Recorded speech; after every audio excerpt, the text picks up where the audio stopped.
La quatrième dimension, la 4D, est le domaine de l'esprit humain de groupe, la somme des pensées et des sentiments individuels, qui fusionnent et se fondent dans des modèles archétypaux reliant tous les humains. Cette dimension conserve le souvenir des événements humains à travers l'histoire, nous permettant ainsi d'imaginer la vie d'un chaman vivant en Amazonie, ou celle de la reine d'Angleterre plusieurs siècles auparavant. Selon les Pléiadiens, les gardiens de la 4D sont les Anunnaki, une race d'êtres divins qui ont introduit la gestion de l'eau et l'agriculture au Moyen-Orient il y a plusieurs millénaires. Les archives sumériennes, akkadiennes et babyloniennes, les décrivaient comme étant des dieux et des déesses intervenant dans les affaires humaines en tant qu'enseignants et guides. Ils apparaissaient dans certaines anciennes épopées de la création durant et après de terribles cataclysmes cosmiques, afin d'aider les sociétés humaines en difficulté. Ces épopées sont les premières traces écrites de ces êtres divins, qui ont guidé ou peut-être même créé notre espèce. En outre, ces êtres évoquent les dieux grecs de l'Antiquité qui sont intervenus dans les affaires humaines, et ont été impliqués dans les grands drames cosmiques ayant frappé l'humanité. Ces récits sont apparus ensuite dans des sources akkadiennes et babyloniennes, et finalement dans la Bible hébraïque. Ces êtres représentent ainsi nos premiers souvenirs sur notre création et notre survie. La quatrième dimension détient des mythes et des histoires s'étendant sur plusieurs millénaires, couvrant une période immense, beaucoup plus étendue que celle de la vie des humains. Cette banque de données est connue sous le nom d'annales akashiques, les célèbres archives du temps que des humains omniscients, tels que certains saints, gourous et clairvoyants peuvent lire comme un livre. La 4D est le domaine des sentiments, et la 3D le domaine physique. Pour certaines personnes, les sentiments 4D sont si intenses qu'ils en paraissent réels. Je suis convaincu que les Anunnaki sont en réalité un dispositif central de contrôle de l'élite mondiale, un programme utilisé pour fonder des religions, qui permet de contrôler la race humaine en instillant la peur. Ce programme 4D semble être apparu il y a plus de 10 000 ans, et s'est fortement renforcé il y a 5125 ans, lorsque la civilisation est apparue sur toute la planète. Ce programme divin est actuellement ce qui se cache derrière de nombreuses croyances judéo-chrétiennes, et sera le principal sujet d'étude dans ce chapitre. Le thème n'est ni facile ni plaisant à aborder, mais la vérité doit être dévoilée afin de libérer l'humanité dans la 3D.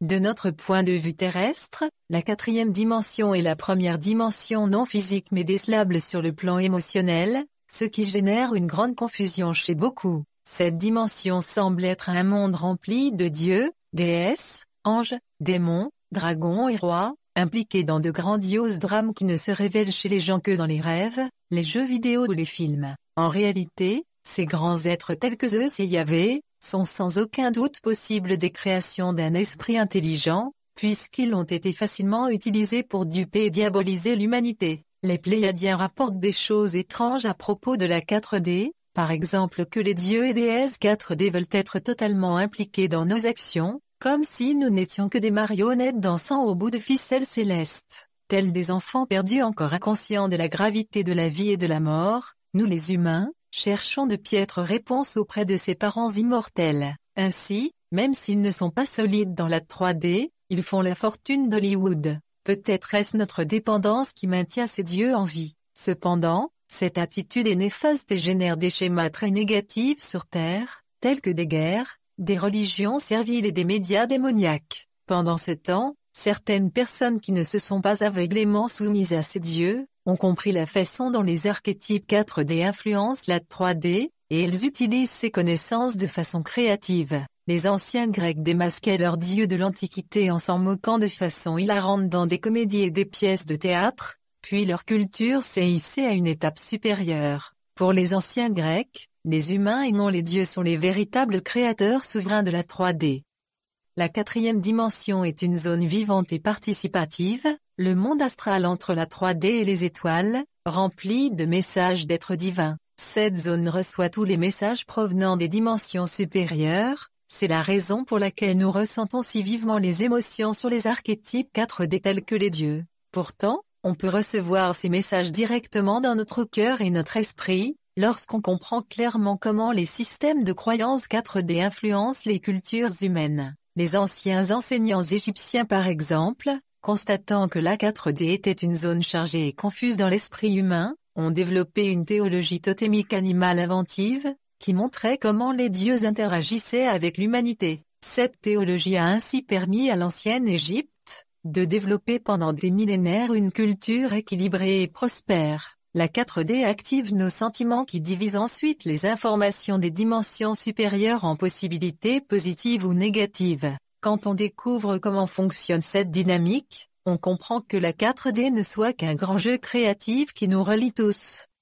Les messages des dimensions supérieures sont la source de la créativité humaine, et les intelligences 4D les divisent en possibilités obscures ou lumineuses. Ce processus informe nos sentiments dans la 3D, et il nous est alors possible de percevoir la splendeur des dimensions supérieures. Beaucoup d'humains choisissent d'ignorer ces impulsions bénéfiques, car s'y conformer risque de bouleverser leur vie. Ceux qui s'emploient à voir, entendre, ressentir et interpréter ces messages, deviennent souvent de grands créateurs ou médiums, ils en saisissent la quintessence. Les grands artistes savent comment matérialiser de magnifiques idées, et les poètes, les peintres, les sculpteurs et même les politiciens, absorbent ces grandioses archétypes.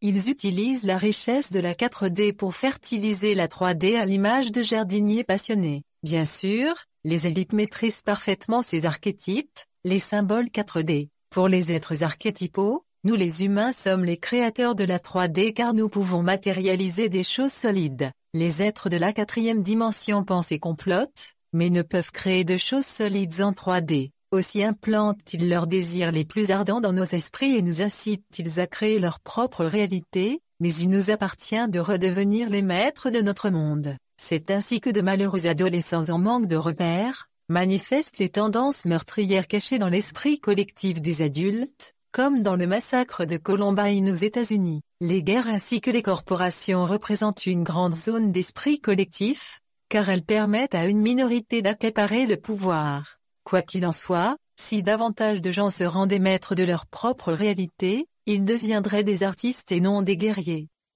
Lorsqu'on ne maîtrise pas ses émotions, l'énergie 4D prend les teintes du bas astral, donnant des visions d'anges, de succubes, de monstres, d'extraterrestres ou de la Vierge Marie. Ces visiteurs paraissent bien réels aux yeux de notre esprit magnétisé par les anciennes images archétypales, en particulier chez les adolescents qui découvrent leurs sentiments personnels. De telles visions dans la 3D exaltent et rendent folles certaines personnes, alors que d'autres sont fascinées. Les maîtres spirituels et les artistes apprennent à distinguer les basses impulsions astrales de la véritable inspiration divine. Il est temps pour nous tous de devenir des maîtres spirituels afin d'être maîtres de la création dans notre propre dimension. Nous empêcherons ainsi le nouvel ordre mondial de s'en emparer ou de la ruiner. Lorsque nous entrons en contact avec les mondes subtils, de puissantes émotions traversent notre corps. Nous pouvons y répondre en suivant simplement nos sentiments, mais je suggère d'éviter le chemin de la folie en analysant ces sentiments avec notre esprit. C'est dans la nature des forces archétypales de rechercher dans la 3D des véhicules pour exprimer leurs inspirations. Ce processus de possession est plus ou moins prononcé dans le temps, sa fréquence a augmenté de façon exponentielle dans les jours ultimes du calendrier Maya. Il en est ainsi car le matérialisme scientifique nie la réalité des impulsions archétypales. Un rationalisme excessif a pour effet de frustrer et déchaîner encore plus les êtres de la 4D, c'est une dangereuse déformation qui empêche la créativité humaine de s'exprimer. L'énergie négative s'accumule alors tel un gaz nocif dans la 4D, lorsque les mondes supérieurs ne peuvent traverser la 4D et circuler dans la 3D. Finalement, cette énergie inutilisée va former des forces obscures chaotiques dans l'esprit des gens, telle une surcharge de courant électrique qui va provoquer un court-circuit. Les forces astrales négligées sont particulièrement attirées par ceux qui sont drogués. Le pourcentage de gens drogués légalement ou illégalement est très élevé aux États-Unis, ce qui permet à l'élite de les contrôler aisément. Cependant, les humains peuvent à tout moment, devenir les réceptacles désignés de l'inspiration divine dans la 3D. Travailler intentionnellement avec les forces divines amène des choses merveilleuses telles que l'art, les visions et les cultures sacrées. Les complots du nouvel ordre mondial ont pour objectif d'abaisser l'humanité afin d'en prendre le contrôle. La culture contemporaine, principalement l'américaine, est ennuyeuse, non créative et affreusement violente, car elle est polluée par une énergie obscure explosive. Cependant, nous avons le choix de créer ce que nous voulons dans la 3D, car nous disposons du libre arbitre. Nous pouvons à tout moment choisir d'ouvrir le riche flot archétypal, en édifiant des cultures sacrées remplies d'art, de théâtre, de musique et de joie. Certaines cultures comme celle des aborigènes australiens, canalisaient le courant archétypal par des rêves. D'autres, comme celle des Minoas avec leurs danses de taureaux et les labyrinthes, l'exprimaient dans de mystérieuses pièces de théâtre. Ces puissantes forces s'écoulaient aisément à travers les enfants autochtones, dont la créativité était encouragée. Les anciens savaient que bloquer ces forces risquait de rendre le groupe violent. Encourager ce processus, c'était voir se développer des pensées indépendantes étranges qui affaiblissaient le groupe. Cette force obscure submerge finalement les gens, et des vagues de folie collective et de maladies surgissent et génèrent par exemple des guerres. Les peuples indigènes étaient respectés pour leurs pratiques médicales qui nettoyaient la pollution astrale à l'origine de maladies, mais ils auraient préféré se contenter de créer, car créer est plus amusant que guérir. Les merveilleuses cultures sacrées des anciens Égyptiens, des Mayas, des Minoas et des Celtes, fleurirent lorsque de grands groupes répondirent à la nécessité du changement dans l'esprit collectif. À l'inverse, quand la plupart des gens réprimèrent les forces 4D en eux, de sombres cultures très violentes et destructrices apparurent alors. À l'époque actuelle, les peuples de la Terre réclament la fin de la domination et de la violence mondiale. Pourtant, exiger le retour de la paix n'est pas suffisant, la paix ne reviendra qu'en faisant circuler le flot archétypal. Les Pléiadiens disent que le plus grand frein contemporain est constitué par entre guillemets le poison de Dieu. Beaucoup sur Terre attendent le retour des dieux, et évitent ainsi de prendre soin de notre monde solide. La 4e dimension est une voûte sombre qui s'étend au-dessus des individus, des villes, des cultures et des pays. Cette énergie astrale ressemble aux œufs visqueux de grenouilles, que les guérisseurs découvrent souvent dans les corps et les auras de leurs patients. Durant le règne de Bush et de Cheney de 2000 à 2008, le dôme astral couvrant les États-Unis était épais et oppressant. J'évoque cette récente folie collective 4D comme un bon exemple de possession par les forces obscures. Comme lors de l'arrivée au pouvoir d'Hitler en Allemagne, le monde entier observait alors l'Amérique avec une grande inquiétude. Normalement, les voûtes 4D sont bombardées en permanence par des ondes d'énergie et de lumière provenant des 5 dimensions supérieures. Lorsque ces énergies supérieures traversent la voûte 4D, celle-ci agit telle une lentille qui scinde les pensées et les sentiments en 2 possibilités, positives ou négatives, le bien ou le mal, noir ou blanche, bonne ou mauvaise et ainsi de suite. Quand les gens n'expriment qu'une facette du problème, leur esprit se divise et les rend inconséquents. Cela est peut-être dû au fait que le magnétisme 2D de la croûte terrestre réagit de façon excessive à l'électricité 4D de l'atmosphère. Les champs électromagnétiques 3D répondent constamment à la dynamique de division de l'esprit collectif 4D, qui peut égarer, endormir ou hypnotiser le public. Pourtant, sans cette dynamique, il n'y aurait pas de matérialisation sous forme de champs électromagnétiques vibrants dans la 3D. Beaucoup de gens ressentent cette énergie astrale chargée, et certains peuvent même lire son contenu. Une pure énergie est à l'origine de notre incarnation. En apprenant à laisser s'écouler les forces archétypales, nos corps résoudront aisément le problème des grandes polarités. Les champs électromagnétiques dans notre esprit se dilatent et suivent la loi naturelle de l'expansion et de la contraction. Nous pouvons apprendre à différencier les influences astrales des influences des dimensions supérieures, en observant les 2 facettes des problèmes, afin de percevoir toute la gamme des informations. Lorsque nous aurons compris le jeu archétypal, les influences astrales ne pourront plus diviser nos pensées en annulant un aspect des problèmes, ce qui développera notre intelligence.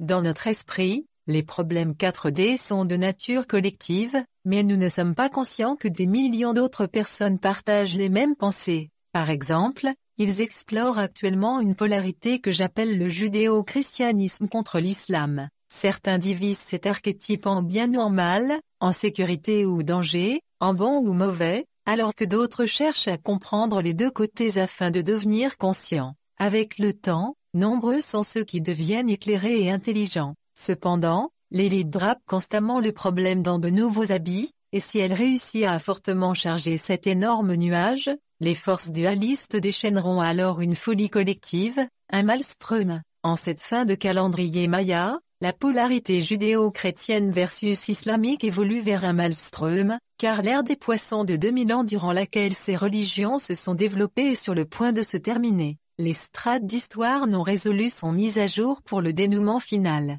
Ceux qui sont polarisés et ne sont pas prisonniers d'un côté ou de l'autre, résolvent ces vieux souvenirs en libérant leur jugement sur les autres. Pendant plus de 5000 ans, l'élite mondiale a utilisé de puissants outils 4D tels que Yahvé et le diable pour faire avancer son agenda, le nouvel ordre mondial. Au début de l'âge des poissons, les Romains et le Vatican ont matérialisé ces forces, ils ont façonné la croyance collective 4D en Yahvé versus le diable. Nous sommes maintenant à l'aube de l'âge du Verseau et à la fin du calendrier maya, et l'élite conspire pour prendre le contrôle de la 3D afin de diriger la planète pendant les 2000 prochaines années. Dans de tels moments, les Pléiadiens conseillent de laisser les puissantes forces 4D s'écouler dans notre conscience, et d'éviter d'être prisonniers des dualités. Dans ces périodes charnières, l'inspiration venant des dimensions supérieures est très forte, et on peut la recevoir en demeurant dans un état d'esprit neutre. Lorsqu'on bloque le courant archétypal en s'accrochant à des croyances, la 3D est déchirée en de multiples dualités, son dôme de lumière est comme lacéré par un dragon ou un chien enragé. Nos champs électromagnétiques se contractent, nous sommes coupés du flot divin. Tous ceux qui sont paresseux, irréfléchis ou alcoolisés deviennent alors des esclaves de l'élite. En abandonnant notre pouvoir, une grande fracture de la réalité se produit, et la troisième dimension se mue en un tourbillon, le même qu'il y a 11 500 ans a engendré un désastre géologique. À l'époque actuelle, ce tourbillon est de nature religieuse, une tornade d'anges en flammes. En attendant, chacun doit saisir l'opportunité de comprendre le véritable enseignement du Christ et de Mahomet d'il y a 2000 ans. Le judéo-christianisme versus l'islam est la grande épopée à l'affiche de cette fin du calendrier maya et de l'ère des poissons, alors que le film est très ancien. Enfouis dans les grottes secrètes des religions du monde, se trouvent les germes des cultures sacrées qui sont à leur origine. Lorsque ces germes apparurent sur Terre, le dôme de lumière était diaphane, les dimensions supérieures baignaient et illuminaient la Terre. Puis l'élite a introduit le programme de Dieu afin de prendre possession de la Terre, les gens ont été incités à s'entretuer pour la grâce de Dieu. Aussi longtemps que cette division en deux camps opposés perdure, le nouvel ordre mondial projette de créer une conflagration mondiale, en attisant les conflits entre les religions du monde. Pour ceux qui sont dans un camp ou dans l'autre, rappelez-vous que le seul objectif de l'élite est de triompher, quelle que soit l'origine des morts.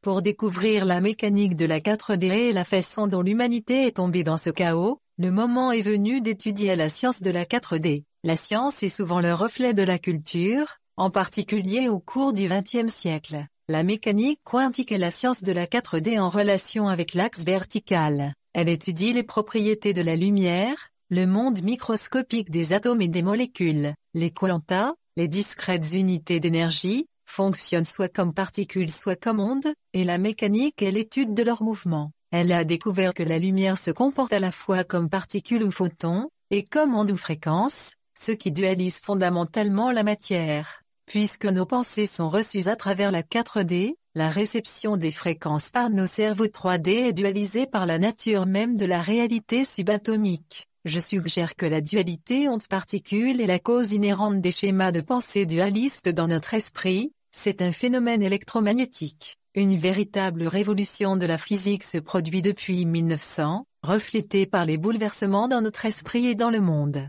Pourtant, la plupart des gens n'ont pas compris cette avancée. Notre monde 3D se développe dans tous les domaines que la nouvelle physique a inventés, télévision, ordinateur, micro-ondes, four et téléphone portable, et pourtant nous ignorons tout de leur fonctionnement. La technologie sera au centre de l'évolution des 2000 prochaines années, c'est-à-dire de l'ère astrologique du Verseau. La révolution de la physique quantique du début des années 1900 marque le début scientifique de l'ère du Verseau, elle inaugure l'exploration des fréquences, régie par la planète Uranus qui gouverne le Verseau. Concevoir les choses matérielles comme étant de la lumière visible nous encourage à penser selon de multiples dimensions. Aussi l'élite mondiale cherche-t-elle à retarder le plus possible notre compréhension des lois des fréquences. Nous sommes supposés être des consommateurs obéissants, achetant des téléphones portables sans connaître leurs effets sur nos cerveaux, ou regardant la télévision afin que l'élite imprime en nous son futur programme politique. Pour la plupart d'entre nous, il est très difficile d'imaginer comment des rayonnements électromagnétiques, tels que les ondes radio, les micro-ondes et les infrarouges puissent avoir la même dynamique que la lumière dans le spectre visible. Car la physique est généralement mal enseignée dans les écoles. Quand nous aurons compris que la matière est faite de particules et d'ondes de fréquence, nous réaliserons alors que nos cerveaux sont câblés pour détecter ces fréquences. Alors que les chaises sont solides dans le monde visible et blessent nos genoux quand on les heurte, pourquoi les ondes émises par nos téléphones portables ne seraient-elles pas néfastes pour nos cerveaux, et les micro-ondes pour notre nourriture? La lecture intentionnelle des fréquences représente la liberté ultime, mais ces nouvelles technologies peuvent aussi bien nous enfermer dans la prison la plus ténébreuse, un monde où la nature est totalement manipulée. Le fait est que les physiciens vivent dans d'étranges univers en créant des gadgets encore plus étranges, alors que nous ne comprenons pas comment fonctionnent les choses qu'ils inventent. La révolution de la mécanique quantique est responsable de la vitesse incroyable des changements, survenus dans le monde et dans nos esprits au cours du dernier siècle. L'élite sera aux commandes à moins que nous n'apprenions comment utiliser cette science novatrice. Le monde selon Newton,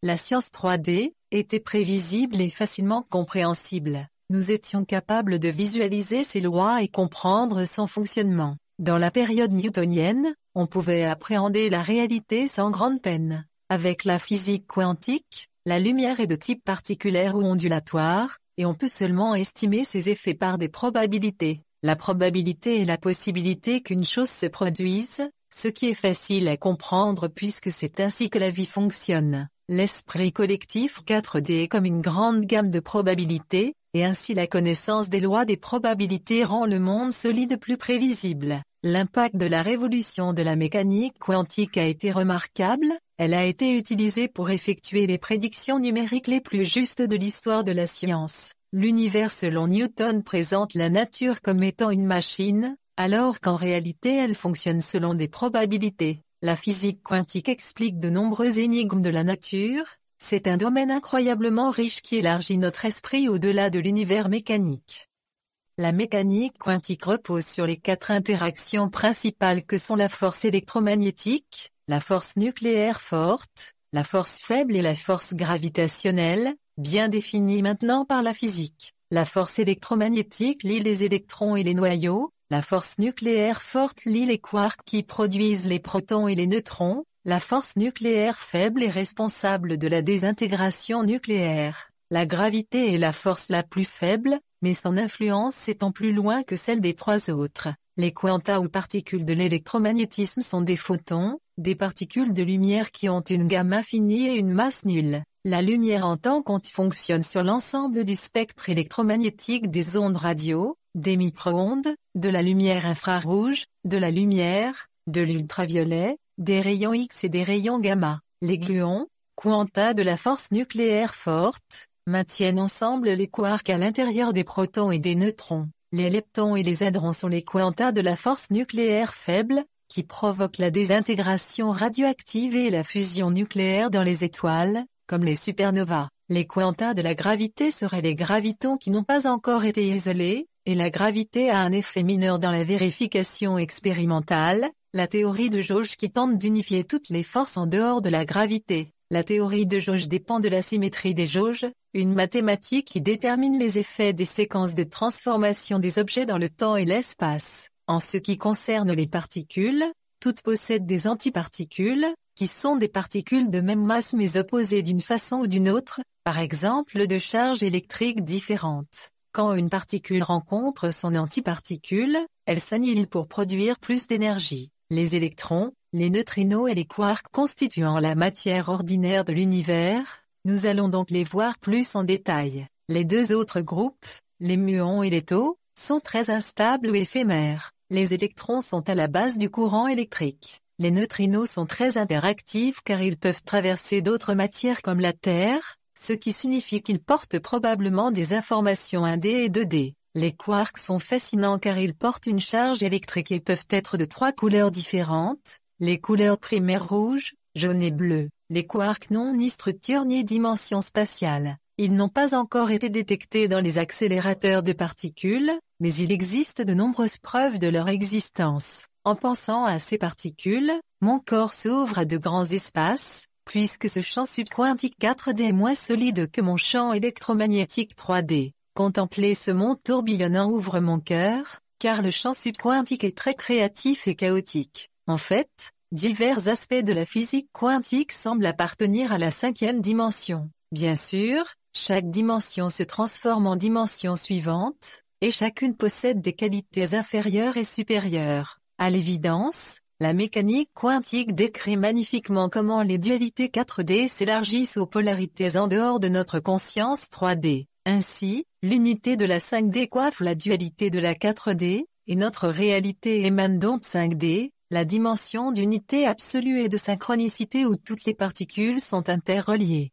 En 1964, J.S. Bell a montré que deux particules qui ont été séparées communiquent par télépathie, elles sont connectées de façon immédiate et intime, démontrant ainsi que l'univers est doué de conscience. La théorie de l'ordre implicite ou de l'intégralité de David Bohm démontre que les relations dynamiques entre les particules dépendent de l'ensemble du système. Autrement dit, il est impossible d'analyser le monde en séparant ses parties. Les scientifiques peuvent reproduire des parties de la nature, mais l'expérience ne peut être généralisée au monde et au cosmos. En fait, la réalité ne devient probablement solide que dans notre esprit. La nouvelle physique démontre que nous vivons dans un monde holistique et télépathique, et ne sommes pas prisonniers d'une machine newtonienne. De ce point de vue, il est possible d'imaginer le fonctionnement de l'univers. Le dédoublement des particules, l'existence des antiparticules, reflète la tendance humaine à vivre dans la dualité plutôt que dans la polarité, rendant les gens sujets à la violence. Nous anéantissons ceux qui sont des reflets de notre propre comportement, à l'image des particules et des antiparticules qui s'annihilent quand ils se rencontrent. Avec la physique quantique en tant que fondement de la technologie moderne, la science matérialiste s'est limitée à l'invention de formules qui créent des technologies destructrices, telles que la bombe atomique. C'est une situation dangereuse. Le moment est venu pour nous tous de comprendre ces forces fondamentales maintenant que les scientifiques ont créé la bombe, une horrible matérialisation de l'archétype de Yahvé. Les scientifiques doivent répondre à la question suivante: sont-ils responsables des résultats de leurs propres théories et expériences? Ces inventeurs agissent souvent comme s'ils étaient des dieux créateurs 4D qui utilisent la nature à leur guise. Cependant, la physique quantique n'est ni une physique des dimensions supérieures, ni une physique cosmologique. Pour une authentique cosmologie, il nous faut observer la nature de l'univers dans les dimensions supérieures. L'univers ne sera jamais trouvé dans les accélérateurs de particules, et nos cerveaux sont capables de percevoir et intégrer bien plus de choses que les accélérateurs et les ordinateurs. Nos pensées peuvent voyager plus vite et plus facilement sans les téléphones cellulaires. La physique newtonienne décrit les effets des lois de la gravité, du mouvement et des événements, qui nous sont facilement compréhensibles. Ce n'est pas le cas de la physique quantique. Il en est ainsi car les lois de Newton sont les vraies lois de la 1D à la 3D où nous vivons. La physique quantique est la loi de la 4D, et la cosmologie s'applique de la 5D à la 9D. La grande révélation de la nouvelle physique est que nos cerveaux électromagnétiques traduisent des ondes vibratoires. L'esprit collectif 4D est un immense écran d'ondes, que l'on peut détecter et décoder dans notre tête si on apprend à tourner le bouton et à ajuster le volume, comme pour la radio. En physique quantique, les mesures ne peuvent être données qu'en termes de distribution de probabilité, ce qui correspond exactement au fonctionnement collectif. En fait, plus l'on comprend la probabilité d'un événement, plus on pourra penser clairement et utiliser l'intention pour diriger nos actions. On pourra se syntoniser sur les bonnes stations et délaisser les mauvaises. C'est un gros problème pour les êtres de la 4D et des dimensions supérieures, qui selon les Pléiadiens cherchent à s'impliquer dans les actions de nos corps pour expérimenter les ondes de fréquence.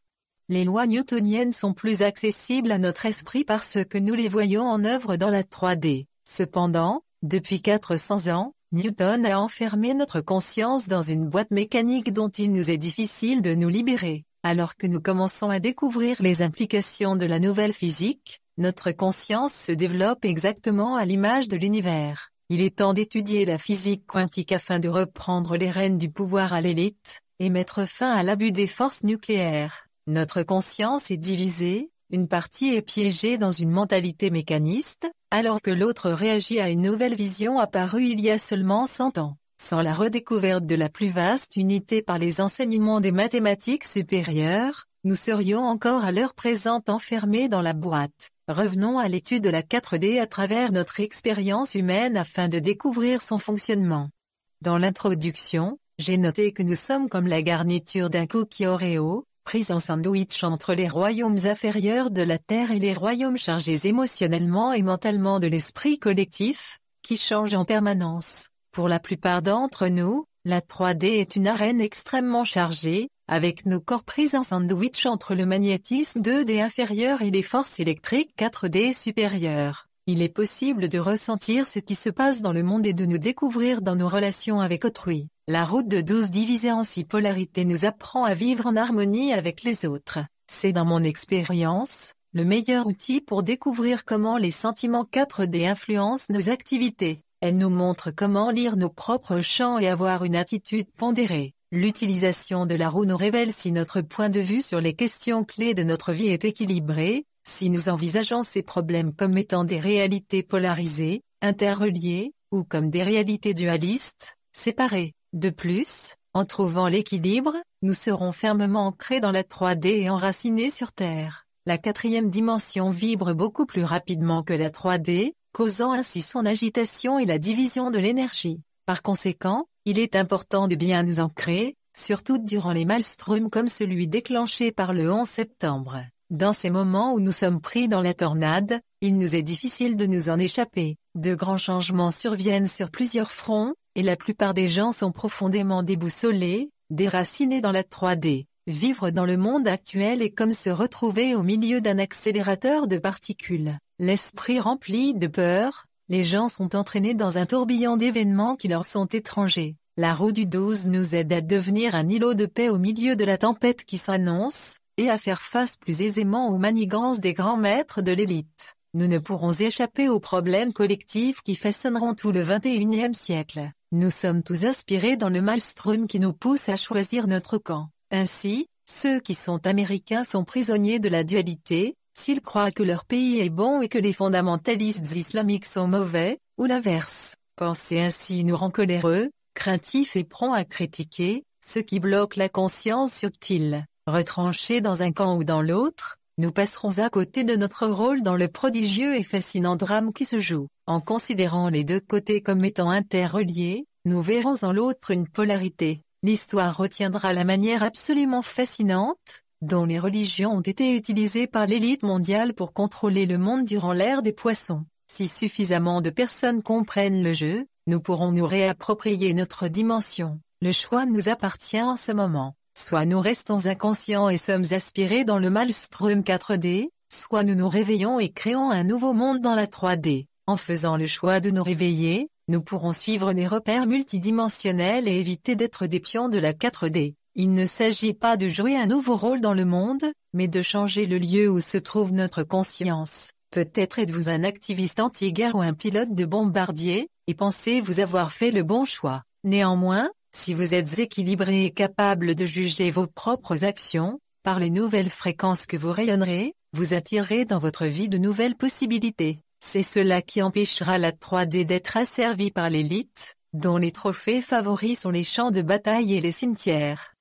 Au seuil de l'ère du Verseau, l'élite prépare un vaste plan, le nouvel ordre mondial, afin de prendre le contrôle du monde entier. Nous serons souverains dans la 3D lorsque nous serons conscients, et que nous créerons de nouvelles possibilités, de nouveaux horizons. Les forces multidimensionnelles circuleront alors à travers notre corps, et nous découvrirons la vérité sur la vie du Christ et de Mahomet durant l'âge des poissons. Examinons en résumé la différence entre une réalité dualisée et une réalité polarisée. Lorsqu'ils sont polarisés, les deux côtés d'un problème sont en résonance et interconnectés, ils relient différentes dimensions, élargissant les possibilités. Par exemple, maintenant que la bataille entre les religions du monde s'intensifie, des millions de juifs et de chrétiens pourraient s'intéresser à l'étude de l'art islamique sacré et du Coran. Les musulmans, eux, pourraient étudier la vie du Christ et apporter un nouvel éclairage, de nouvelles connaissances sur cet enseignant vénéré par la plupart des chrétiens. Après tout,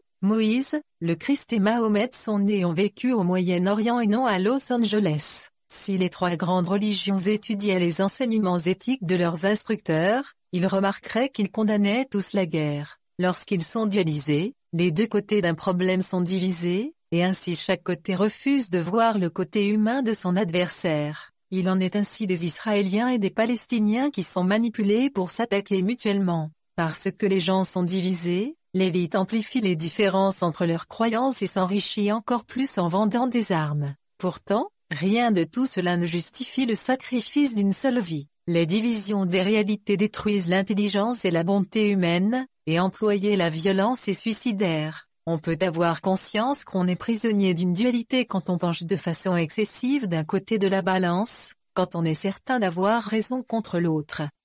Voyons les 6 polarités à travers l'exemple le nouvel ordre mondial versus l'islam, le drame actuellement conçu par l'élite. Ce conflit archétypal est extrêmement déroutant car son origine remonte dans un lointain passé, mais il est mystérieusement réapparu parce qu'il n'avait pas été autrefois résolu. Puis voyons comment cette dualité peut évoluer vers la polarité. Ceci concerne les lecteurs américains parce que les États-Unis ont pris le leadership mondial, mais on peut l'envisager à travers le prisme de n'importe quelle autre culture. 1. La première polarité est « soi versus autrui ». Dans la dualité, cela revient à sauver sa peau. On soutient alors tous les objectifs du nouvel ordre mondial, c'est-à-dire que l'islam est un ennemi et toutes ses actions sont mauvaises. Considéré sous l'angle de la polarité, il est aisé de voir des deux acteurs du drame celui qui en tire profit et qui domine l'autre. Chaque partie fera tout son possible pour faire aboutir son agenda et vaincre l'adversaire. En explorant soi versus autrui en tant que polarité, nous sommes libres de choisir le meilleur des deux côtés. 2. La deuxième polarité est s'ancrer versus lâcher prise. Dans la dualité, s'enrichir grâce au conflit est l'objectif principal. Toutes les occasions sont bonnes pour en tirer profit, manger, boire ou prendre du bon temps. En envisageant la paire, ancrage ou lâcher prise comme étant une polarité, nous nous efforcerons d'élargir notre compréhension des besoins et des désirs de l'ennemi présumé, et de faire comprendre que nous serons tout perdants face aux membres de l'élite. 3. La troisième polarité est s'intégrer dans la 3D versus se fondre dans l'esprit. Dans la dualité, regarder CNN et Fox News devient une obsession, et il est impossible de connaître les véritables croyances et sentiments, ou les aspirations spirituelles de l'ennemi. Durant les maelströms, les médias présentent toujours les faits sous l'angle « nous contre les autres ». Dans la vision de la polarité, on envisage la dualité comme un drame frappant l'humanité entière. Inclure tous les acteurs du drame dans son cœur, leur donnera l'espace et l'énergie nécessaires pour se réveiller et éveiller leur conscience. De magnifiques vérités sont dévoilées lorsqu'on expose des haines cachées. 4. La quatrième polarité porte sur le sentiment versus le pouvoir. Dans la dualité, ressentir de la colère ou de la douleur et porter des jugements deviennent une obsession. Cramponné devant la télévision, on considère les victoires et les désastres comme le point culminant de la journée. Dans la polarité, nous nous efforcerons en regardant en nous, de découvrir la part de nous qui a engendré le drame. Reconnaître notre propre dictateur intérieur nous aidera à neutraliser les parasites au pouvoir sur la scène mondiale. Le cœur s'ouvre et ressent une profonde compassion pour tous ceux qui sont pris dans la tempête, nous pourrons alors leur tendre la main et proposer notre aide. 5. La cinquième polarité est créer versus donner. Dans la division dualiste, on cherche à s'impliquer dans le drame pour combattre l'ennemi malfaisant, à s'engager d'une façon ou d'une autre dans le conflit qui n'est nullement remis en question. Dans la polarité, nous remarquons la fantastique créativité qui s'exprime lors des conflits majeurs. Notre cœur s'implique dans le grand drame qui se déroule, et où la vie de tant d'êtres est en jeu. Nos ancêtres avaient il y a fort longtemps, une meilleure façon de résoudre les déséquilibres culturels, et ce moyen peut être retrouvé. La créativité qui ne peut s'exprimer rend les gens violents, et c'est ainsi que les morts remplaceront les œuvres d'art. 6. La sixième polarité concerne la paire, ici maintenant versus la félicité. Dans la dualité, seul compte le drame, il occupe entièrement l'esprit, le maelstrom nous met dans un état extatique, les frontières se brouillent, il nous est impossible d'imaginer d'autres solutions, nous nous sentons totalement impuissants. En envisageant ici maintenant ou la béatitude en termes de polarité, découvrir que notre essence est impliquée dans les événements collectifs agit comme une révélation, un choc. Notons comment les fils d'événements semblables sont tissés et s'entrecroisent entre les différents acteurs, comme s'ils émergent du passé pour pouvoir de nouveau être résolus. C'est réellement le cas. Plongez dans votre cœur, observez comment ce processus agit depuis la nuit des temps, avec la conviction que ces événements collectifs traumatisants et la dualité religieuse ne pourront se reproduire dans l'avenir.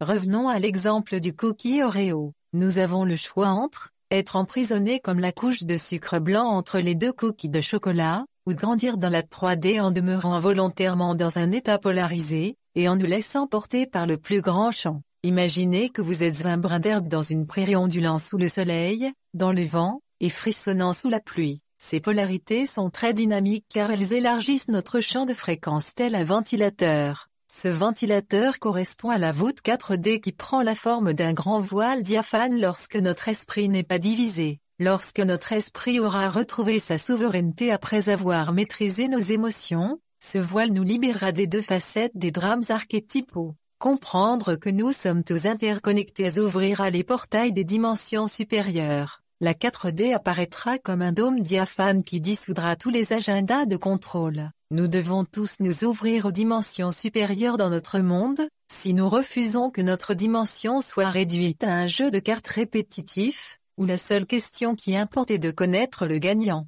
Pour comprendre cette structure subtile, il nous faut considérer d'autres sujets d'actualité, d'autres exemples du jeu en cours. Vous noterez que les sujets qui vous choqueront correspondront à des points de blocage.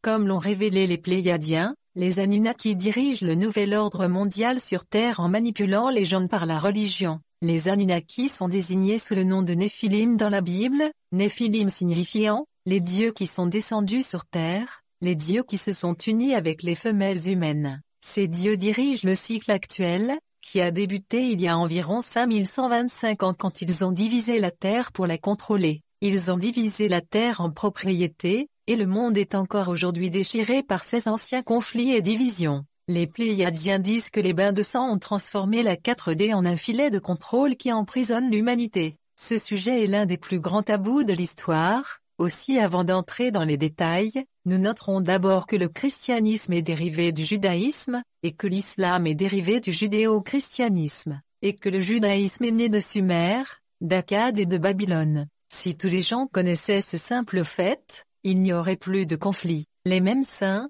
dieux, sites sacrés et écritures sont à la base des trois grandes religions, mais le nouvel ordre mondial a séparé leurs fidèles en divisant leur territoire. Les sites sacrés où leurs dieux sont descendus sur terre. On évite ainsi qu'ils se fassent la guerre en permanence, et en même temps, qu'ils se regroupent pour éliminer ceux qui les exploitent. Le conflit a pris de l'ampleur depuis les 300 dernières années, car l'élite croit que la fin du monde est proche, ou que les Anunnaki vont revenir sur Terre, ou peut-être veut-elle seulement s'enrichir davantage. Tout cela est insensé, surtout lorsqu'on apprend que le calendrier Maya a prévu que l'humanité va se réveiller et secouer leurs joues. La véritable croyance en un Dieu transcendant est de comprendre que la divinité se dévoile dans le temps, et que la réalité ne peut être manipulée. Comme nous le verrons, il existe en effet un plan divin pour la Terre. L'histoire des Césars, de l'Église et de la chute de l'humanité dans ce dilemme depuis 2000 ans, a été rapportée dans la première partie. Il nous reste à étudier la version contemporaine,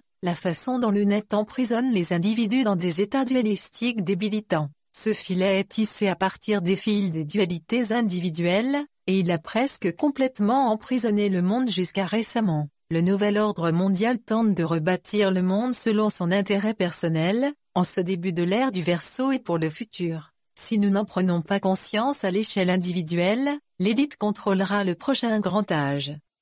L'élite utilise le même système magique religieux créé il y a 2000 ans par César et l'Église. Le nouvel ordre mondial est actuellement en résidence à Washington, une cité-État conçue et bâtie par les francs-maçons il y a plus de 250 ans. Washington était destiné à devenir le centre de tous les États, le lieu de naissance d'un tout nouveau monde que certains appelaient la Nouvelle Atlantide. C'est un complexe de temples classiques avec des obélisques, des pyramides, des avenues et des zodiaques, édifié pour soi-disant héberger la vie dans la liberté et la poursuite du bonheur. Puis de 2000 à 2008, le régime de Bush et Cheney a tenté d'imposer une domination mondiale, avec l'Amérique comme leader du nouvel ordre mondial établi dans cette cité-État maçonnique. Tel n'était pas le but des pères fondateurs. Puis mystérieusement, vers la fin du régime de Bush et Cheney, une crise financière frappant l'immobilier et la banque a mis un terme à cette prise de contrôle. Le régime de Bush et Cheney était une toute nouvelle tendance à Washington contre laquelle j'ai mis en garde,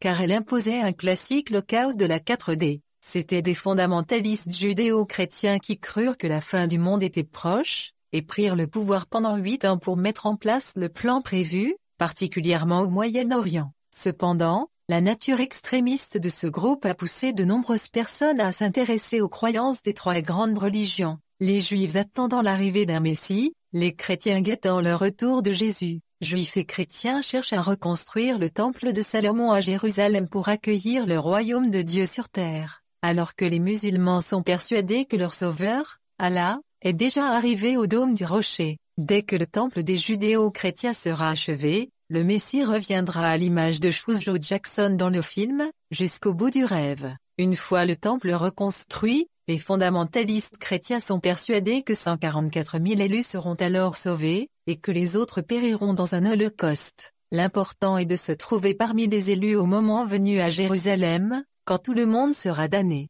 Pendant ce temps, les musulmans adorent visiter les sites sacrés d'Allah, de la Bible hébraïque et du mont du Temple. Les Américains détenant le pouvoir et étant d'authentiques croyants, ils étaient les bons gars. Tous ceux qui se ralliaient à l'agenda du nouvel ordre mondial étaient les alliés des Américains, et ceux qui s'y opposaient, leurs ennemis. Un programme aussi vaste imposait une complète réorganisation du système américain, par la création de toutes puissantes agences néo-nazies telles que le département de la sécurité intérieure. Des événements collectifs traumatisants comme la destruction des tours jumelles du World Trade Center, ont été utilisés pour obtenir une obéissance aveugle de la société. Le monde a été divisé en 2 catégories, les bons croyants en Dieu et les terroristes, une dualité absolue, puis en 2008, les choses ont brusquement changé, indépendamment des convictions politiques de chacun. L'élection à la présidence d'un noir portant un prénom musulman alors que l'Amérique courait vers la faillite, montre que le champ collectif 4D radicalement divisé, s'est transformé en un champ polarisé où le changement était de nouveau possible. Soudain, d'autres points de vue apparurent, de nouvelles solutions à d'anciens problèmes, la créativité humaine put de nouveau s'exprimer. Si nous voulons conserver notre souveraineté sur la 3D en cette fin du calendrier Maya, il est nécessaire de nous ancrer dans nos corps, et d'être capable de situer notre esprit. La meilleure façon de comprendre une dimension est de l'intégrer en nous. Nous sommes souverains dans la 3D, lorsque nous méditons devant notre autel dans les 7 directions. Le cycle profondément dualiste qui s'est achevé en 2008 a été expérimenté, et la plupart des gens en ont tiré de précieuses leçons. Beaucoup se sont sentis désalignés, car ils ont été précipités dans des drames collectifs. Nous vivons une époque où des drames non résolus sont rejoués par les mêmes acteurs qui veulent les résoudre différemment dans la 3D, la seule dimension où le déroulement des événements peut être modifié. Je trouve tout cela fascinant. Par exemple, beaucoup de nos dirigeants actuels évoquent le souvenir d'hommes du pouvoir passé, c'est le cas de Barack Obama qui a montré son admiration pour Abraham Lincoln. Ceci est très astucieux de sa part, car les États-Unis étaient à l'époque déchirés en 2 parties meurtries par la guerre civile, et cette dualité avait été gelée par l'assassinat de Lincoln. La scission vient seulement d'être abolie. C'étaient les banquiers qui en étaient à l'origine et avaient déclenché la guerre civile pour leur profit personnel, tout comme ils sont à l'origine du krach financier actuel. Ce fait était connu de beaucoup de gens dans les années 1860, et il en est de même pour la crise actuelle, mais nombreux sont ceux qui ont développé une conscience supérieure qui pourrait empêcher que les mêmes erreurs se répètent. Nous vivons une époque extraordinaire où nous pouvons travailler en coopération avec les élémentaux 2D, jouer avec les archétypes 4D, et construire avec notre esprit de nouveaux champs, de nouvelles possibilités. En méditant devant notre autel, nous mettrons en œuvre l'alchimie de la déesse, et changerons le monde en nous changeant nous-mêmes. Si nous sommes des millions à le faire, le monde changera alors du tout au tout. La cinquième dimension, la 5D, est un royaume de lumière centré dans le cœur humain, et vibrant en résonance avec les créatures biologiques et les plantes de la Terre. Pour les humains, la fréquence vibratoire de la lumière est connue sous le nom de Samadhi, l'expérience de la communion avec le divin qui leur est accessible. Selon les Pléiadiens, les gardiens de la 5D sont des êtres des Pléiades, un système stellaire situé dans la constellation du Taureau, le grand taureau dans le ciel. Les Pléiadiens sont les ancêtres de nombreux clans indigènes sur Terre, depuis au moins 40 000 ans d'après certains préhistoriens. La description par les Pléiadiens de cette dimension et de ses connexions avec la Terre est stupéfiante. Ils évoquent une grande spirale de lumière stellaire émanant des Pléiades qui englobe notre Soleil, et le fait que notre Soleil soit la 8e grande étoile des Pléiades. La spirale est générée par Alcyone, l'étoile centrale des Pléiades vue de la Terre. Cette vision insolite d'un point de vue astronomique est partagée par certains astronomes et anciens Grecs, qui avaient décrit la spirale géométrique lumineuse englobant les Pléiades et le Soleil. D'une certaine façon, les Pléiadiens exercent par l'intermédiaire de ce système une grande influence sur la Terre, en entrant dans notre monde via cette spirale de Nautile, lors des moments clés comme en cette fin de calendrier. Selon Satya et Batsman, notre système solaire est activé par une bande de lumière, la ceinture de photons, qui transmue l'atmosphère terrestre. En cette période où le calendrier Maya règle l'éveil de la Terre, les Pléiadiens se branchent sur notre système solaire et nous synchronisent avec les dernières actualités d'Alcyone. Tout se passe comme si la mystérieuse spirale stellaire est un système de communication. En tant que récepteur entre guillemets des actualités des Pléiades, j'ai découvert que l'existence de la ceinture de photons est plausible à la lumière de récentes découvertes de la physique quantique. Nous allons envisager cette nouvelle physique dans une perspective 5D, après avoir considéré ses aspects 4D dans le chapitre précédent. Les photons sont des particules de lumière composées d'ondes vibratoires qui portent le spectre complet du rayonnement électromagnétique, des ondes ultra basse fréquence jusqu'aux rayons gamma. Les photons de haute fréquence portent plus d'énergie que ceux de basse fréquence, et une quantité anormalement élevée frappe notre système solaire. De très puissantes explosions de rayons gamma parviennent jusqu'à notre système solaire depuis les années 1990, surtout en 1998, et paraissent beaucoup plus puissantes que les précédentes. Bien que la technologie pour les détecter n'existe que depuis peu, leur multiplication serait probablement en relation avec la mystérieuse ceinture de photons. Au début de 2003, les astronomes ont établi que les rayons gamma de haute énergie provenaient d'hypernovas, qui sont de gigantesques supernovas. Selon la physique quantique, les photons se divisent en paires qui voyagent indépendamment dans l'univers, mais sont capables de communiquer ensemble quelle que soit la distance qui les sépare. D'une certaine manière,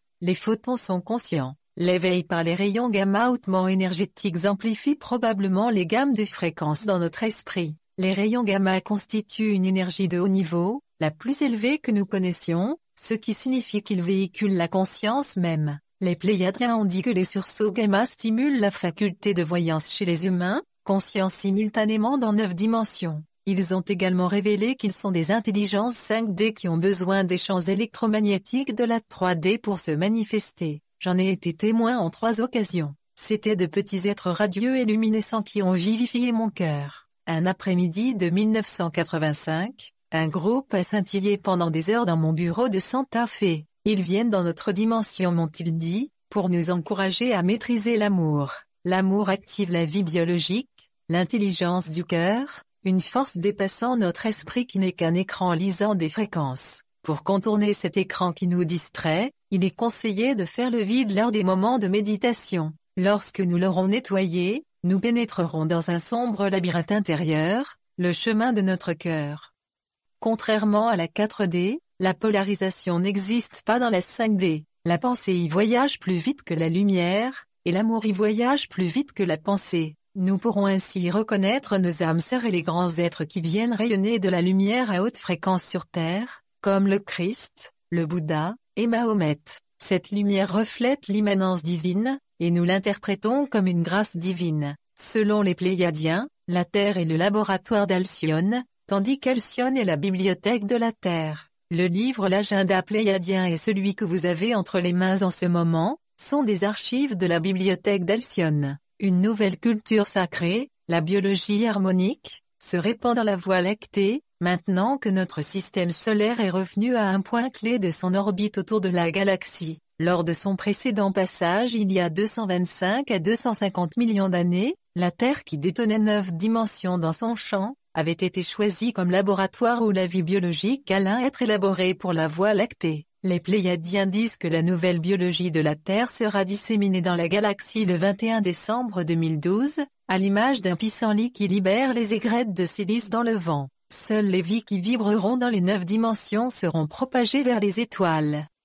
La 5e dimension est celle de la lumière. C'est un champ qui englobe l'ensemble du spectre des rayonnements électromagnétiques, et nous y sommes mystérieusement plongés. Alors que nous pénétrons dans les royaumes subtils de la 5D à la 9D, les Pléiadiens révèlent que chaque dimension supérieure correspond à une demeure dans les étoiles, et que chacune maintient un aspect du champ de la Terre. Pendant des millénaires, l'humanité a aperçu la réalité à travers la mythologie, les récits ou les légendes se rapportant aux étoiles. Le monde moderne a perdu ce lien par l'imagination qui est la source de riches traditions. Les légendes des étoiles constituent un pont vers les dimensions supérieures. Les galaxies sont à l'image de notre corps, constituées de cellules, et ces cellules sont les étoiles. Les connaissances stellaires réveillent la mémoire cellulaire, une mémoire de lumière encodée dans nos cellules. Nous pouvons réellement être présents dans d'autres endroits et d'autres époques telles que les Pléiades ou l'ancienne Égypte.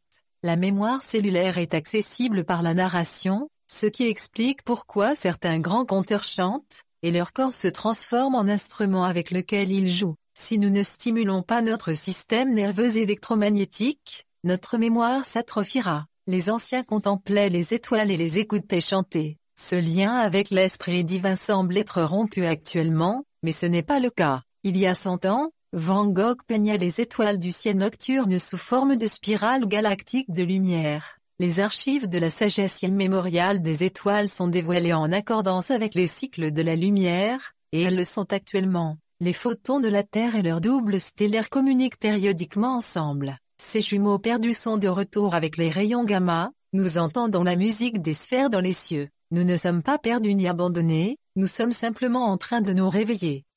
En tant que laboratoire d'Alcyone, la Terre est le lieu physique où l'amour peut être expérimenté. L'énergie de nos champs de guérison personnelle est directement proportionnelle à la force d'amour dans notre cœur, et nous attirons les Pléiadiens en ouvrant notre cœur. Ainsi qu'ils l'ont dit, nos champs électromagnétiques leur permettent de s'actualiser dans notre monde. La plus puissante force que nous les humains créons, est notre fréquence orgasmique. Les Mayas disent que les orgasmes humains déplacent le centre galactique. Cela peut paraître irréel, mais si on considère l'axe vertical interdimensionnel, l'énergie que nous y recherchons en est la quintessence. La recherche des fréquences orgasmiques est l'objectif de ce livre, ceci d'autant plus qu'elles sont, selon le grand Wilhelm Reich, la source de l'orgone, la force vitale. Le centre galactique est à l'origine du temps sacré, toutes les dimensions en émanent et nous devenons biologiques sur l'axe vertical, peut-être faisons-nous tourner la galaxie par nos orgasmes. La plupart des enseignants soulignent le fait que nous pouvons atteindre l'illumination simplement en étant aimants. La seule raison d'explorer les dimensions au-delà de la 5D, est d'étendre notre amour vers les dimensions encore plus élevées, ce qui est amusant. La 6e dimension, la 6D, maintient les formes de la 3D, la 7D éveille la mémoire cellulaire par le son, la 8D est Dieu, et de la 9D émergent les cycles du temps. Les dimensions supérieures relient la 5D à la source divine, puis la 5D rayonne cet amour vers les dimensions inférieures. La 5e dimension est le centre de l'axe vertical, de même que notre cœur est le centre de nos corps. Vous pouvez expérimenter chacun de ces champs en remontant l'axe vertical, ou simplement en vous immergeant dans l'amour dans notre magnifique univers solide. Après tout, l'amour représente la totalité de la gamme de fréquences de l'univers. Si vous choisissez le chemin du cœur, la Terre est comme un labyrinthe avec des chemins qui mènent au centre et s'en éloignent. Vous pouvez parcourir ces chemins, rencontrer d'autres êtres, et les inonder d'amour simplement en élargissant votre champ. Si vous êtes centré dans votre cœur, la vie sera l'occasion de chercher à aimer d'autres êtres. La seule façon de connaître l'amour est de le vivre, ce qui attirera les Pléiadiens. De nombreux chercheurs veulent percer les secrets de l'univers même, vous pourrez y arriver par l'amour.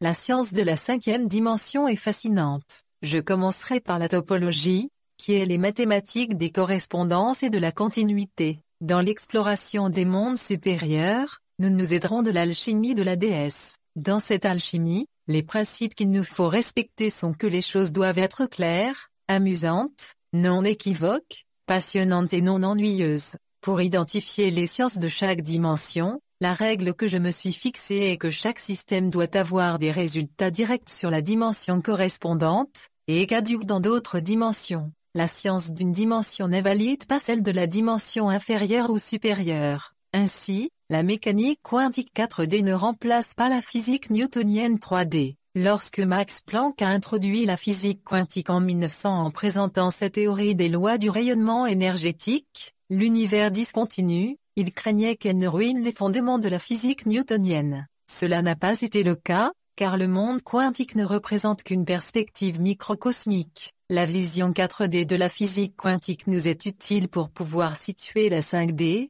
la dimension où la matière s'unifie. Cette unification ne sera pleinement comprise que lorsque nous aurons découvert comment la 4D divise la matière. La topologie ou théorie des nœuds, les mathématiques des correspondances et de la continuité, est à tout point de vue un système de la 5e dimension. Les mathématiques sont un langage hautement structuré qui relie les choses au plan supérieur. En règle générale, toutes les formes de mathématiques sont liées à la 5D, car elles visent à établir des relations entre des choses complexes. La spécialité de la topologie est d'établir des formules pour décrire les nœuds qui créent les choses dans la 3D, elle étudie les endroits, les nœuds, où les plans supérieurs pénètrent dans notre dimension. Les nœuds sont des lieux où les cordes traversent un axe, les cordes formant les nœuds proviennent d'un autre endroit. Tout se passe comme si l'univers était un tissu plat constitué de nœuds, un tapis oriental. La topologie est la science qui étudie les formes provenant d'autres lieux et qui s'entrecroisent de façon détectable. La topologie est à considérer sérieusement, car ces formules ont résisté à des vérifications expérimentales majeures. Elle est à l'origine de multiples expériences biologiques, telles que la manipulation de l'ADN et le clonage, ce que j'appelle la biologie de Frankenstein. C'est également un étrange domaine d'étude, les topologues reconnaissent l'algèbre et non la géométrie, comme étant à la base de leur découverte. La plupart des gens ont tendance à penser de façon géométrique, ou de façon algébrique. Pour ma part, je pense de façon géométrique, et j'aime la topologie 5D car elle nous conduit vers les labyrinthes comme nous allons le voir dans un instant. Les nœuds sont formés par l'entrecroisement de cordes, qui peuvent être resserrées ou dénouées comme pour les nœuds de nos lacets. Les topologues inventent en permanence des formules qui décrivent les longueurs, les trous, les boucles et les courbes des nœuds. En suivant les fils jusqu'à leur source, la géométrie à l'origine des nœuds, la 6D m'apparaît visuellement évidente, mais il faudrait des livres de calcul pour relier par des formules la géométrie et la topologie. En utilisant la topologie comme outil visuel structurel, je peux imaginer les nœuds vibrant avec les fréquences électromagnétiques. Les physiciens des cordes pensent que les particules élémentaires ne sont pas des points, mais de minuscules filaments unidimensionnels, des fils élastiques vibrants extrêmement fins. Imaginez le monde tel un champ vibrant de boucles et de nœuds enchevêtrés à l'origine de la matière. Bienvenue dans les dimensions supérieures. Pour faciliter la compréhension, il est utile de regrouper les 4 dimensions de la 3D à la 6D dans une entité commune, cela donnera une idée des relations entre les formes géométriques 6D et les objets répliqués dans la 3D. J'ai commencé quant à moi à comprendre les relations entre les idées 6D et les objets 3D, lorsque j'ai étudié Platon dans mon enfance. Sa conception est proche de celle de Rupert Sheldrake, avec ses champs morphogénétiques qui reproduisent les formes de vie 3D. Pour commencer, utilisons la théorie des nœuds pour relier la 3D à la 6D. Les nœuds sont des intersections de lignes dans la 5D, les lignes proviennent de la 6D, et les nœuds se resserrent ou se desserrent dans le champ de la dualité 4D des particules et des ondes, et forment des objets 3D dans les champs de fréquences électromagnétiques. Resserrer un nœud renforce la dualité et les dilemmes qui en découlent dans la 3D, le desserrer atténue les polarités et élargit les perspectives.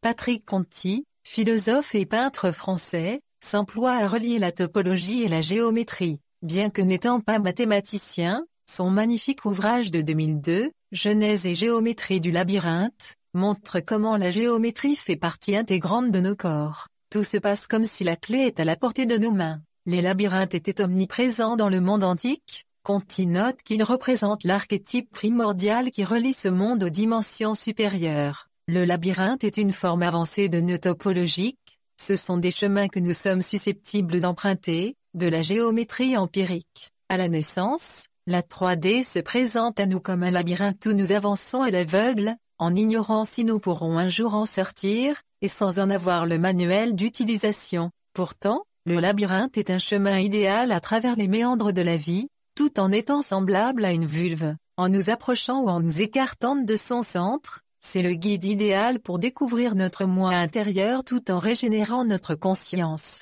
Marcher dans un labyrinthe peut déclencher de profondes expériences spirituelles. Le marcheur est guidé vers le centre, l'axe vertical qui relie les 9 dimensions. Pour ceux qui en ont fait l'expérience, rappelez-vous comment vous vous êtes perdu, vous avez tourné en rond et fait des allers-retours, le tour le plus serré étant situé au centre. L'esprit et le corps s'élèvent au-dessus de la dualité pendant que nous tournons dans ce nœud complexe. Des symboles se révèlent souvent à l'œil de l'esprit, réveillant la mémoire cellulaire de la géométrie qui maintient nos corps dans la forme. Ces symboles vibrent selon une géométrie très complexe qui résonne avec les ondes sonores, alors que le corps avance sur le long chemin. On peut alors entendre le chant de la terre et entrer en communion avec elle. Les anciens labyrinthes étaient souvent situés sur des sites sacrés, des lieux où l'énergie tellurique jaillit avec force, comme à proximité de Tintagel dans les Cornouailles ou selon d'anciens récits le roi Arthur régnait sur Camelot.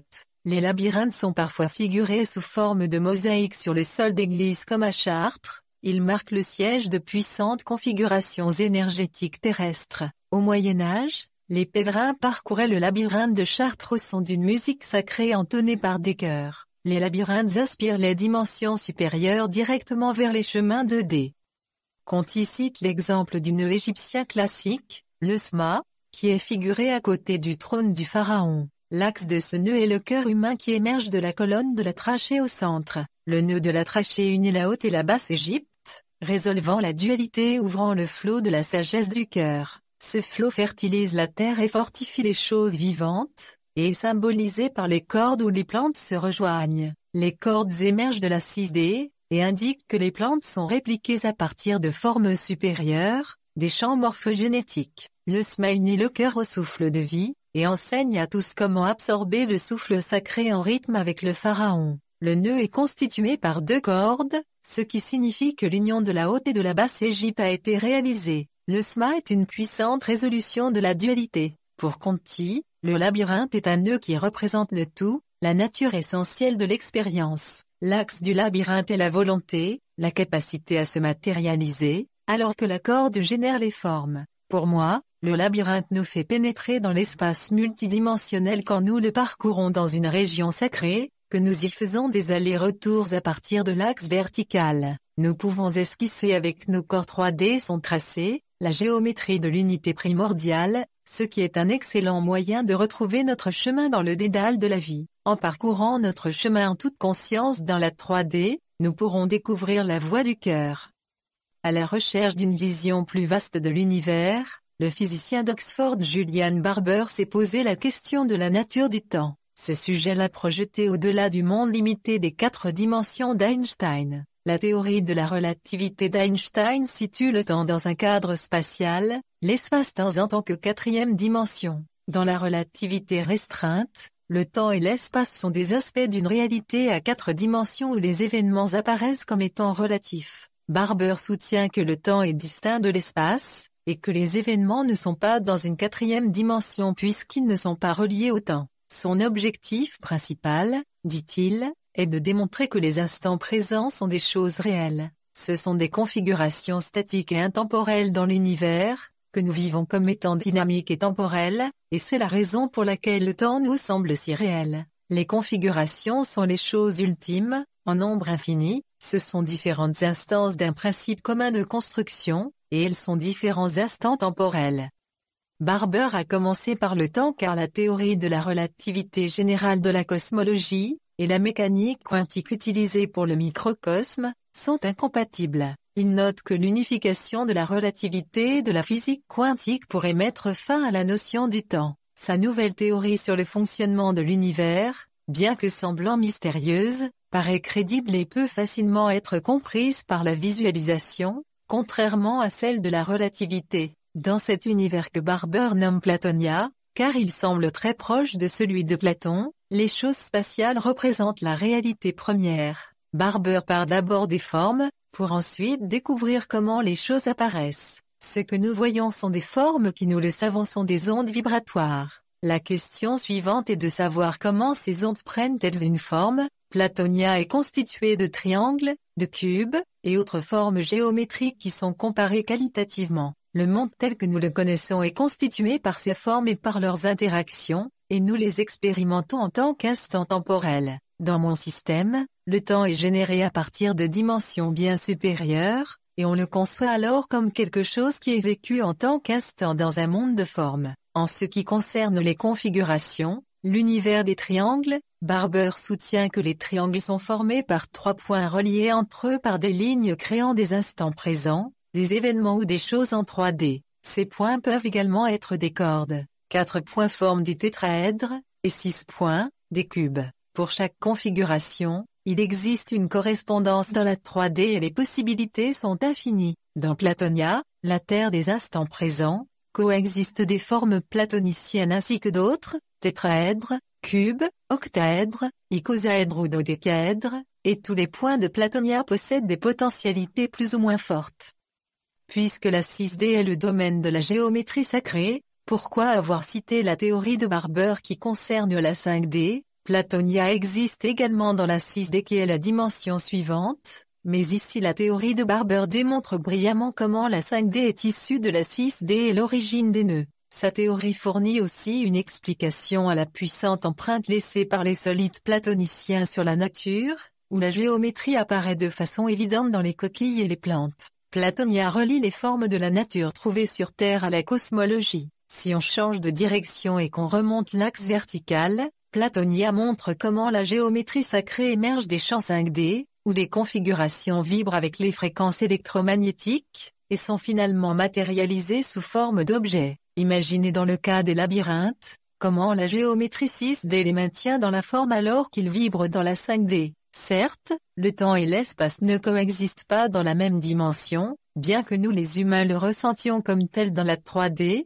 ce qui explique pourquoi la relativité restreinte et la gravité ne sont pas résolues. De mon point de vue, l'espace existe dans toutes les dimensions où le temps dirige les actions et les forces, et la gravité est la force sous-jacente à toute chose, et génère tout l'axe vertical. Revenons aux aspects 5D de la théorie de Barber.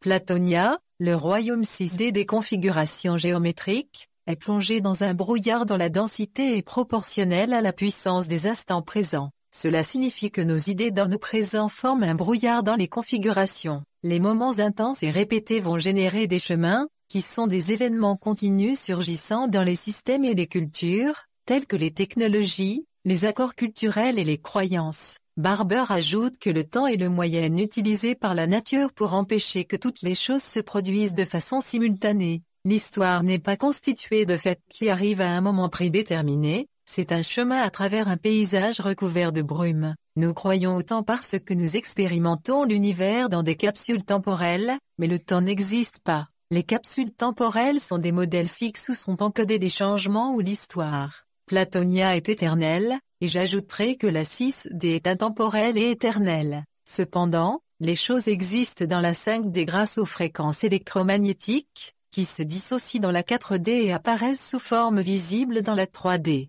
Le temps n'est pas du tout tel que nous le percevons dans la 3D et la 4D, bien qu'il nous paraisse linéaire en 3D et que les sentiments possèdent des qualités temporelles en 4D. Voyez comme il semble interminable lorsqu'on attend un être aimé. Toutes nos expériences conscientes en 3D ont leur origine dans de réelles structures à l'intérieur d'instants présents, et l'intensité de la brume détermine la probabilité que les choses surviennent.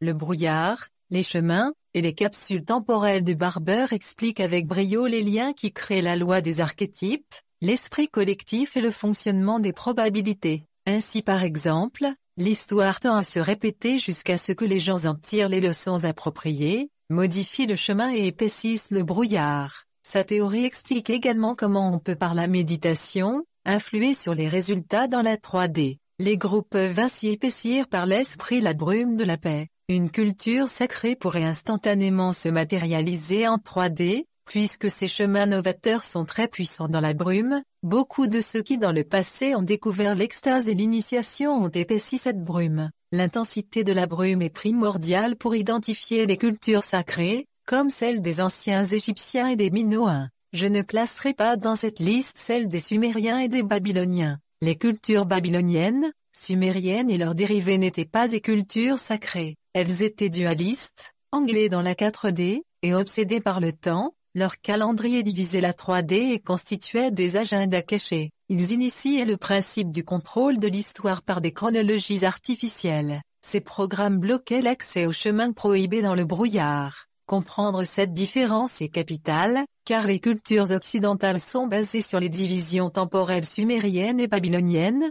en divisant le jour en heures de 60 minutes, ce qui en fait des cultures apocalyptiques guettant la fin des temps. L'agenda politique occidental gouverne le monde par ce faux système temporel, mais des alternatives à la fin prochaine du monde sont présentes dans les brumes de Platonia, comme celle qui consiste à vivre selon les 4 saisons et les cycles lunaires, et à comprendre le calendrier maya. Des instantanés de l'univers existent, démontrant que le temps n'est pas fusionné dans l'espace, et est encore moins réel dans la 3D ou la 4D. Il s'agit d'une interprétation multidimensionnelle du monde selon la physique quantique, qui fonctionne dans des dimensions bien supérieures à la 4D, et elle explique merveilleusement comment la 5D est structurée. Ce qui est primordial est que toutes nos connaissances sur le passé existent dans les archives actuelles, celle de notre mémoire à long terme qui est chronologique. Nos cerveaux sont des capsules temporelles, et l'étude des vies antérieures a prouvé que la plupart des gens peuvent accéder à la période antérieure à leur naissance. Barber conçoit la Terre entière comme une capsule temporelle, contenant des enregistrements fossiles et des preuves chimiques de sa création à partir d'une supernova. Cela signifie que les configurations font partie de notre structure cérébrale et de notre planète. Ainsi, les chemins nous poussent à suivre nos penchants pour créer de nombreux instants présents. La brume explique la persistance de la mémoire cellulaire, et la manière dont les cultures sacrées matérialisent les présents, quand suffisamment de gens activent le brouillard pour ouvrir un chemin. La théorie de Barber explique en fait comment la géométrie matérialise l'amour et la créativité. Platonia décrit la 5D comme une dimension où les polarités se fondent, et où les formes qui y sont présentes résonnent avec les royaumes supérieurs plus subtils. Cette conception solidifie les liens entre la 6D et la 5D, ce qui ouvre de nouvelles opportunités pour pénétrer dans la 4D, et comprendre comment les choses se matérialisent dans la 3D.